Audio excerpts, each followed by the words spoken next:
We humans have been on the Earth for more than 1 million years. But civilization, life in cities, has come about only in the last 5,000.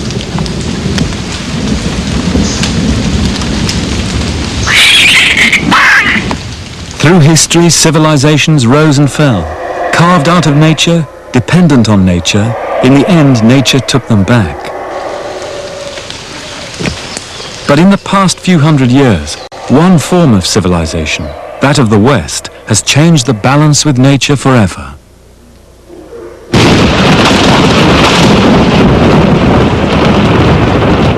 And now, it is civilization itself which has become the central problem of our planet.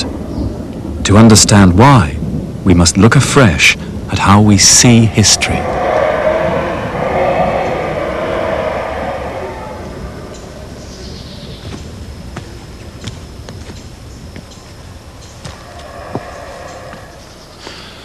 In our time, at the end of the 20th century, many people in the West speak as if the future course of history has been settled. People talk of the triumph of the West, of the victory of liberal democracy and the free market, and even of the end of history. The questions which have concerned humanity for so long: what is society for? How should it be organized? What are human rights and freedoms? And how do they relate to nature and to the spiritual? These questions about the goals of life, it is said, have now been settled in favor of the values of the West. But there have been, and there still are, civilizations which have seen the world very differently.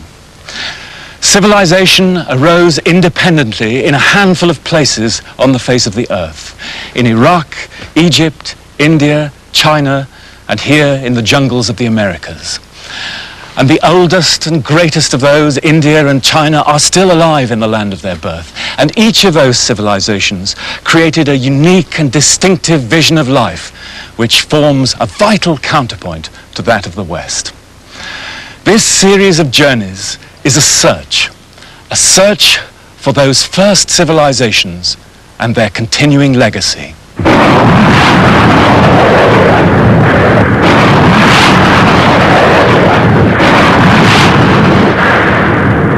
It's through such images that the West has come to know Iraq. To most of us, its history and culture were a blank before 1991. Yet by terrible irony, when the Western powers came to make war here in Iraq, they were returning to the very source of their own civilization.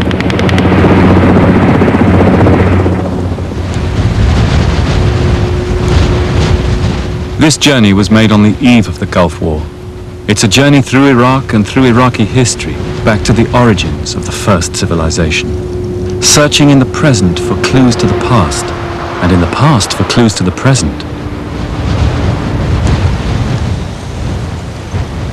Civilization means life in cities. It means large populations with great ceremonial buildings. It means writing. And all these things are found for the first time on Earth, here in this ferocious landscape of South Iraq, Old Sumer. Here was the first law, the first science, the first war. And now, what remains is a stark warning to our pride in the human achievement, for this is all that's left of the world's first cities.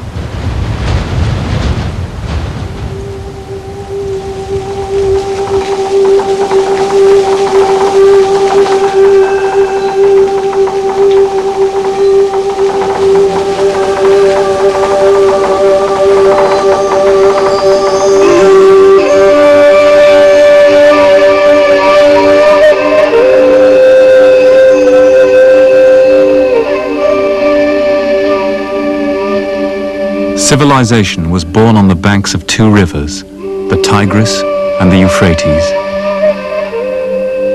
Mesopotamia, as the Greeks called it, the land between the two rivers, had few other natural resources.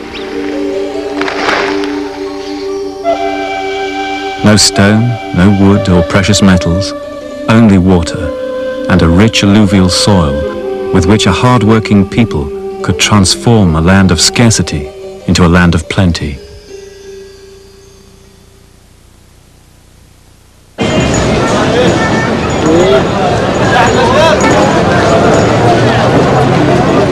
And the other great resource of Iraq was its people. Iraqis are a mixture of Arabs, Kurds, Turks, Persians, whose ancestry goes back to the mysterious people who created the first civilization, the Sumerians. Their character today is still the same as in their ancient proverbs: long-suffering, resilient, hard-bitten, pessimistic.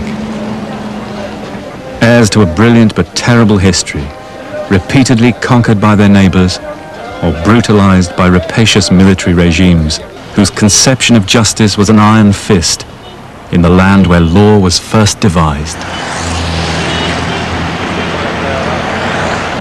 Not surprisingly, they were a people who pondered deeply the meaning of life.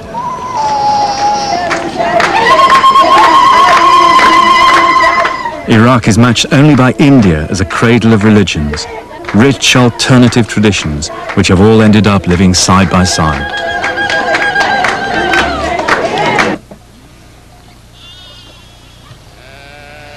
The history of Iraq, then, is rich in splendors and sorrows, the most gifted of civilizations and yet the most tragic, the first attempt by humankind to bring people together in organized societies with a measure of happiness.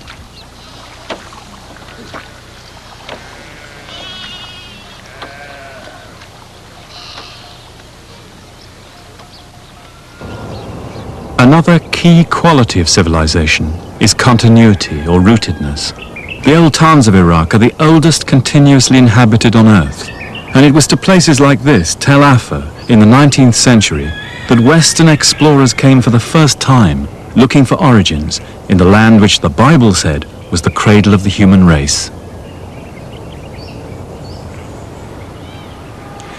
Here at Tel Afar, at the dawn of Mesopotamian archaeology, in 1846, the English excavator Austin Layard, famous for his discoveries at the cities of Nineveh and Nimrud, climbed up here to the top of the citadel one evening.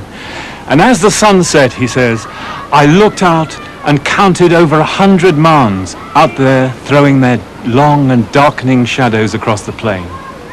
Each of those mounds had built up over millennia with the accumulated debris of human settlements.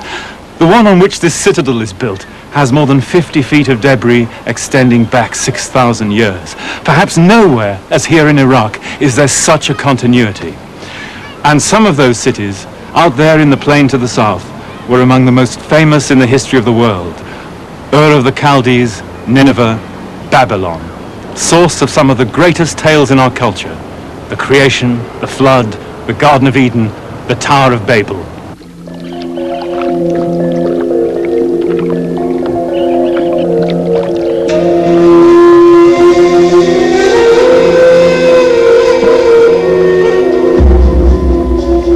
Those stories all come from the magical landscape of Iraq's deep south.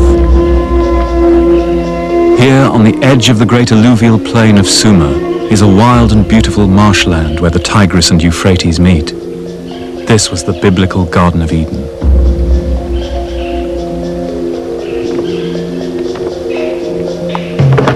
Up to the very eve of the Gulf War, it was still possible to enter this world and see a way of life preserved for thousands of years, since long before civilization, the Marsh Arabs. The Marsh Arab villages look much as the first settlements must have done.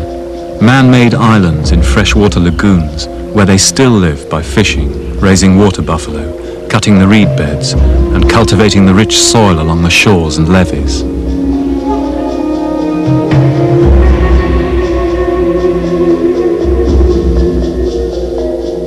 Their reed houses, some nearly 100 feet long, are still built in the same fashion as was depicted 5,000